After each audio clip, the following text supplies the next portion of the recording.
everyone, it's Luke from Weldpro. Today, I'm here to start a new segment on our YouTube channel called Small Business Spotlight. We want to take a moment to learn more about the small businesses that help support us and to help support them. In this first video, we're going to feature Jay from Jumpstreet Customs. Jay has been building custom choppers for quite some time, and he's got some great advice for anybody who wants to get into the fabrication industry. Let's go ahead and jump into our Zoom meeting with Jay. Hey everyone, it's Luke from Weldpro, and today I'm here with Jay from Jumpstreet Custom. What's up, Jay? Hey everyone, thanks for having me, and it's great to be here with you, and nice to finally meet you, Luke. Nice to meet you too, Jay. So let me just ask you a question. Where are you guys located? So we're in Holt, Michigan. It's right next door to East Lansing, Michigan. So we're a little town just outside of the big town. Awesome. Okay, I'm familiar with Lansing. Have you been there kind of your whole life? Did you grow up there? What?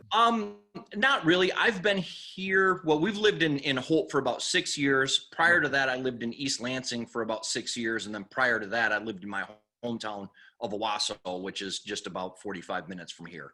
Oh, very cool. Okay, so you're a Michigan native then. Yes. Awesome. So Jay, what do you do primarily? What do you build? So I build parts and accessories and full bike builds for, I guess, custom choppers.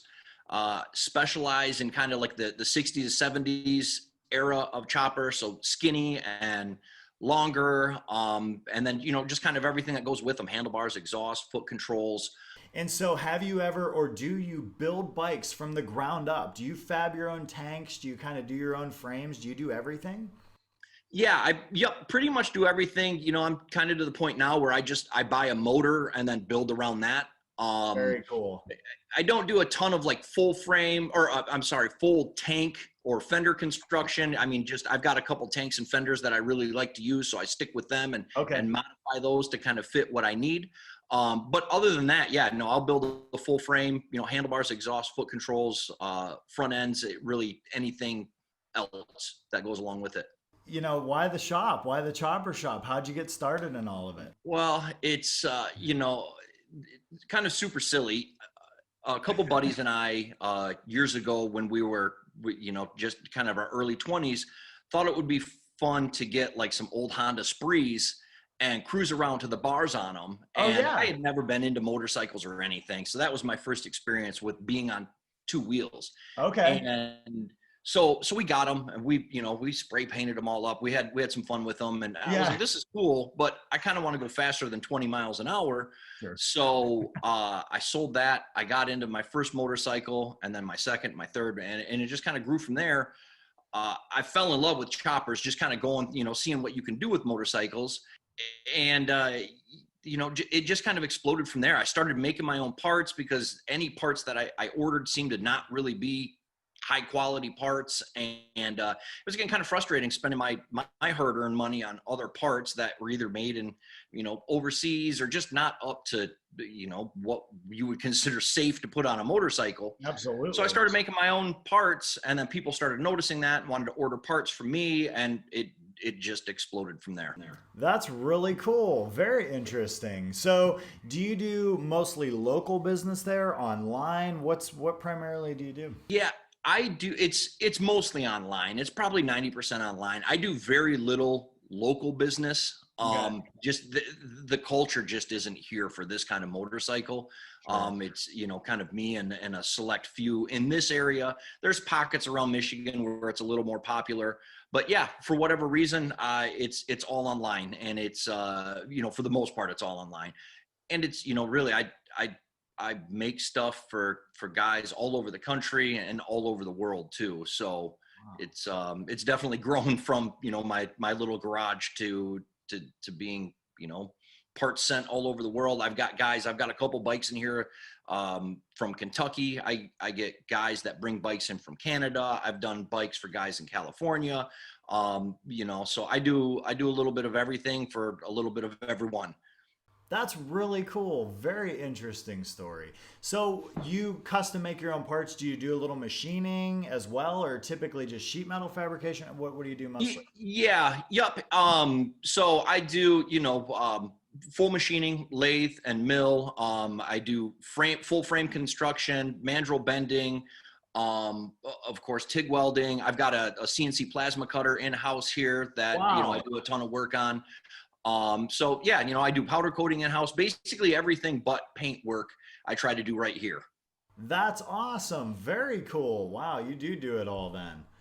It's it's crazy, and I had never heard about you guys. You weren't on my radar at all. Yeah. I came from using a Hobart. That was old. It was like a 10-year-old TIG welding machine, and it worked fine. I just wanted to add a second welder to my lineup. And so I was looking to spend about $3,000, and I was going to get just whatever I could find with, the most bang for my buck in about that price range. And I just happened to stumble across your guys's, and I couldn't believe it. I mean, for the price and everything that it was claiming it could do, and then watching your videos, I was like, well, I mean, for the price, I can't go wrong. I really can't take much of a loss. And I got it. And dude, it's amazing. Yeah. It's ridiculous. So anyways, I used this for about 5 minutes and then sold my other welder, and I just got the one now. Yeah, no, it's an awesome machine. And the fact that it comes with that CK torch, I mean, that's like that was like a moth to a light. I was just like, what? And it's got to be legit if your guys are going to start to include stuff like that or have a torch like that, then it's awesome. I love it. I absolutely love it. And I've sent multiple people your way, and hopefully you guys just continue to keep doing what you're doing, because you guys are doing a killer job at it. Oh, thanks, man. I really appreciate that. Do you have any other employees, Jay? Yeah, I've got so myself, I'm out here 50 hours a week ish, and then I've got a part-time guy that's usually here 2 or 3 days a week working with me. Okay, very cool. Is he a younger guy? He is, yeah. He just turned 21 actually last month, so younger than me. I'm twice his age. Yeah, kind of speaking to the younger people and to people that want to get into maybe an industry like this or just fabricating in general. Was it difficult? What advice do you have?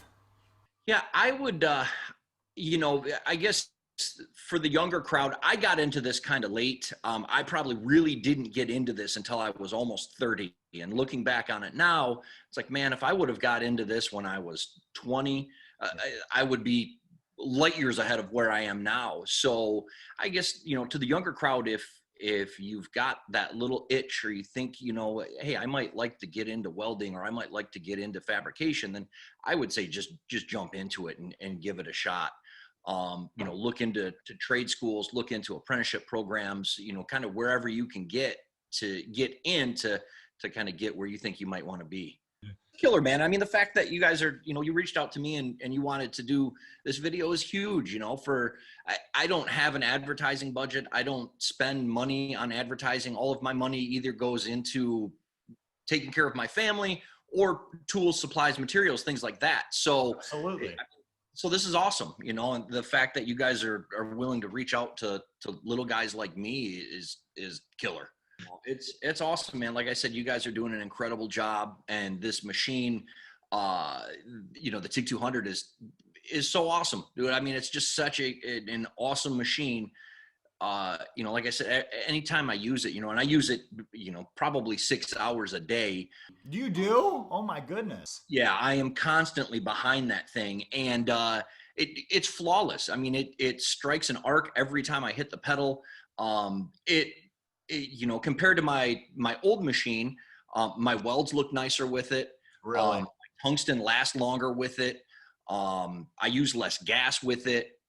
So just the fact that you packed all of those features into that price point of a machine is mind-blowing. That's awesome. We're so glad to hear that. I mean, that's the goal. You know what I mean? We want to make an affordable machine, but not something that's limited. You see a lot of these machines that are 10% duty cycle, rated at, they call it a 200 amp machine, and it really can run like 120, so I will be back for whatever you guys put out. I'm all in. After using this, I'm going to snag the MIG welder from you guys. I am all in with Weldpro. So, all right. Thank you guys so much for tuning in today. This has been Jay from Jumpstreet Customs. Awesome guy, Jay. Thanks for joining us today. Thanks for having me, man. And, I really appreciate the opportunity. All right, man. Have a good one. Hey, you too, man. Take care. Thanks.